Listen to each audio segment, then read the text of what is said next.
ወንጌላዊ ሐዋርያ ሰማዕት ዘንበለ ደም አቡ ቀለምሲስ ታኦሎጎስ ወልደ ነጎድጓድ ደቀ መለኮት ወምስጢር ፍቁረ ጊዜ ርዕሰ ደናግል ቁጥረ ገጽ ዘረፈቀ ውስተ ሕፅኑ ለኢየሱስ ንስር ሰራሪ ልዑለ ስብከት ምድራዊ መልአክ አምደ ብርሃን ሐዋርያ ትንቢት ቀርነ ቤተ ክርስቲያን ኮከበ ከዋክብት እናት ቤተ ክርስቲያን ቅዱስ ዮሐንስን ስትጠራው እንደዚህ ነው። እንኳን ለቅዱስ ዮሐንስ ወንጌላዊ ዓመታዊ በዓል በሰላም አደረሳችሁ አደረሰን።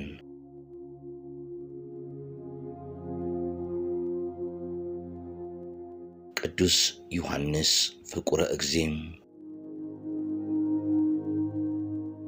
አምላካችን ኢየሱስ ክርስቶስ በቅዱስ ወንጌሉ እንደነገረን በመንግሥተ ሰማያት ታላቁ ሰው ወንጌላዊው ዮሐንስ ነው። ቅዱሱ ሐዋርያ ከዘብዴዎስና ከማርያም ባውፍልያ ተወልዶ በገሊላ አካባቢ አድጎ ገና በወጣትነቱ መድኃኔ ዓለምን ተከትሎታል። ቅዱስ ዮሐንስ ከሐዋርያት ቀድሞ ጌታን ከመከተሉ ባሻገር በምንም ምክንያት ከጎኑ አይጠፋም ነበር። ስለ ንጽሕናውና በጎ የፍቅር ሕሊናው ሕፃን ሳለ በወንድሞቹ ሐዋርያት ዘንድ ሞገሱ ከፍ ያለ ነው። ጌታችንን እስከ እግረ መስቀሉ ድረስ በመከተሉ ድንግል እመቤታችንን ተቀብሏል። ከእርሷ ጋር ለ15 ዓመታት ቢቀመጥ መዝገበ ምስጢር ሆነ። ስንኳን ከሰው ልጆች ይቅርና ከልዑላኑ መላእክትም የማይረጉ ከፍ አለም። ሰው ቢበቃ መላእክትን ሊያይ ይቻለዋል። ቅዱስ ዮሐንስን ግን መላእክት ሊያዩት ይከብዳቸዋል። ከፍጥረት ወገን ከመብርሃን ቀጥሎ ክቡር እርሱ ነው። ቅዱስ ዮሐንስ በታናሽ እስያ ለሰባቱ አብያተ ክርስቲያናት መስበኩ ይታሰባል። ቅዱሱ ከጌታችን ዕርገት በኋላ ለ70 ዓመታት በዚህ ምድር ሲኖር አብዛኛውን ጊዜውን ያሳለፈው በኤፌሶን አካባቢ ነው። ሕዝቡን ወደ ክርስትና ለማምጣት በአፍም በመጽሐፍም ደክሟል። 3 መልእክታት ራእዩንና ወንጌልን ጽፎላቸዋል። ሕይወትን ስለሰበከላቸው በፈንታው ብዙ አሰቃይተውታል። ከእሳት እስከ ስለት እስከ መጋዝም በስተርጅና ደርሶበታል። እርሱ ግን በትዕግሥቱ ገንዘብ አድርጓቸዋል። ቅዱስ ዮሐንስ በኤፌሶን። ይቺ ኤፌሶን የሚሏት አገር መገኛዋ በቀድሞ ታናሽ እስያ አሁን ቱርክ አካባቢ ሲሆን ብዙ ሐዋርያት አስተምረውበታል። ያም ሆኖ የሚፈለገውን ያህል ለውጥ ያመጣች አልነበረችምና ቅዱስ ዮሐንስ ሊሄድ ተነሳ። ከደቀ መዛሙርቱ መካከልም ቅዱስ አብሮኮሮስን ከ72ቱ አርድእት አንዱ ነው አስከትሎ እየጸለዩ በመርከብ ላይ ተሳፈሩ። ሐዋርያት አበው መከረኞች ናቸውና ማዕበል ተነሳባቸው። በጥቂት አፍታም መርከባቸው በማዕበሉ ተበታተነች።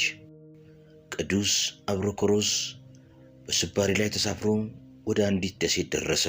ግን ከንጹሕ መምህሩ ቅዱስ ዮሐንስ ተለይቷልና አለቀሰ። ፍቁረ እግዚእ ግን ያለ ምግብና ውሃ ማዕበለ ባሕር እያማታው ለ40 ቀናት ቆየም።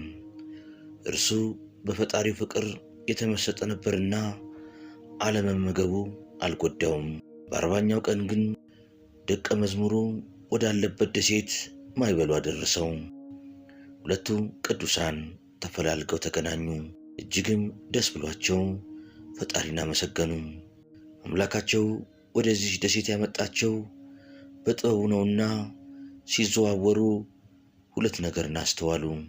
አንደኛ የደሴቷ ሁሉም ነዋሪ የሚያመልኩት ጣዖትን ነው። ሁለተኛ፣ አብዛኞቹ ልዑላን የቤተ መንግሥት ውላጆች ናቸው። ሮምና የሚሏት አንድ ሴት ደግሞ እነዚህን ሁሉ እየመገበች ታስተዳድራለች።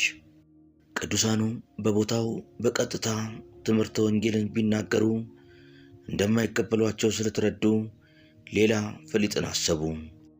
እንዳሰቡትም ወደ እመቤት ሮምና ቤት ሄደው በባርነት ተቀጠሩ።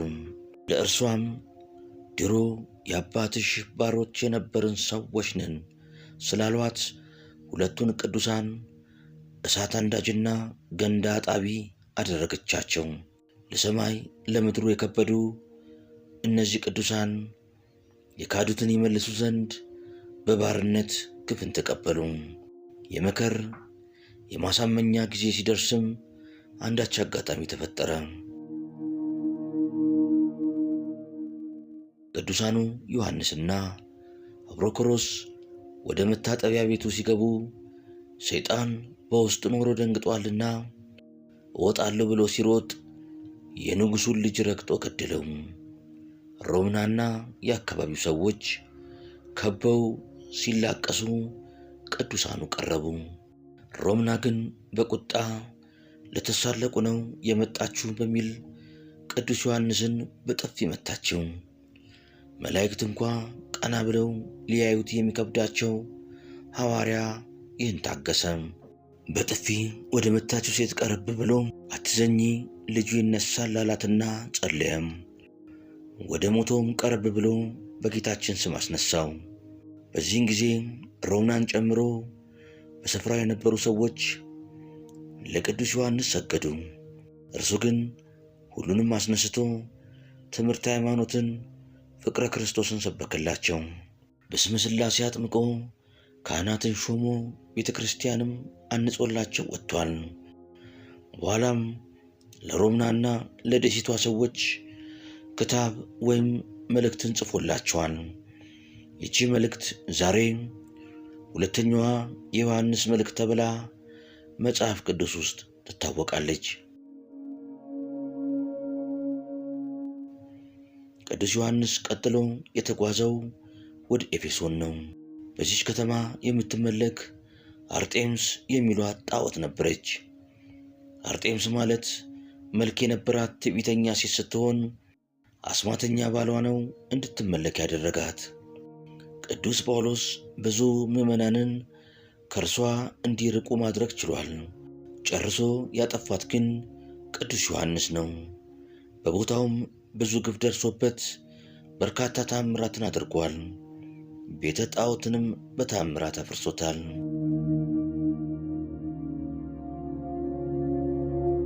ቤተ ክርስቲያን ቅዱስ ዮሐንስን የፍቅር ሐዋርያ ትለዋለች። ለ70 ዘመናት በቆየ ስብከቱ ስለ ፍቅር ብዙ አስተምሯል። ፍቅርንም በተግባር አስተምሯል። በየደቂቃውም ልጆቼ ሆይ እርስ በርሳችሁ ተዋደዱ እያለ ይሰብክ ነበር። በተለይ ደግሞ ከፈጣሪው ክርስቶስ ጋር የነበረው ፍቅር ፍጹም የተለየ ነበር። በዚህም ምክንያት ጌታ ባረገ ጊዜ እንዲህ ብሎታል፣ ለፍጡር ከሚገለጥ ምስጢር ከአንተ የምሰውረው የለኝም ብሎታል። ቀጥሎም በንጹሕ አፉ ስሞታል። ቅዱስ ዮሐንስ ከእመቤታችንም ጋር ልዩ ፍቅር ነበረው። እርሷ እንደ ልጇ ስትወደው፣ እርሱ ደግሞ እንደ እናቱ ልቡ እስኪነድ ድረስ ይወዳት ነበር። እስከ እግረ መስቀሉ ድረስ ተከትሎ ያገኛት እመቤቱ ናትና። ከዚያ ሁሉ ጸጋና ማዕረግ የመድረሱ ምስጢርም ድንግል ናት። ለ15 ዓመታት በረዳትነቷ ጥላ ተደግፎ አብሯት ሲኖር ብዙ ተምሯል። ከመላእክትም በላይ ከብሯል። ከንጽሕናዋም በረከትም ተካፍሏል። ስለ ድንግል ማርያምም ነገረ ማርያም የሚል ድርሰት ሲኖረው የሰኔ ጎልጎታንም የጻፈው እርሱ ነው። ድንግል ባረፈችበትም ቀንም ልክ እንደ ልጇ ክርስቶስ እርሷም ስማው አርፋለች። ታላቁ ቅዱስ ሐዋርያ ዕድሜው 90 ዓመት በሆነው ጊዜ በዚህች ቀን ተሰውሯል። ከዚያ አስቀድሞም የዓለምን ፍጻሜ ተመልክቷል። ዛሬ ያለበትን የሚያውቅ ቸር ፈጣሪው ነው። ጸሎቱና በረከቱ በሁላችን ላይ ይደርብን። አሜን።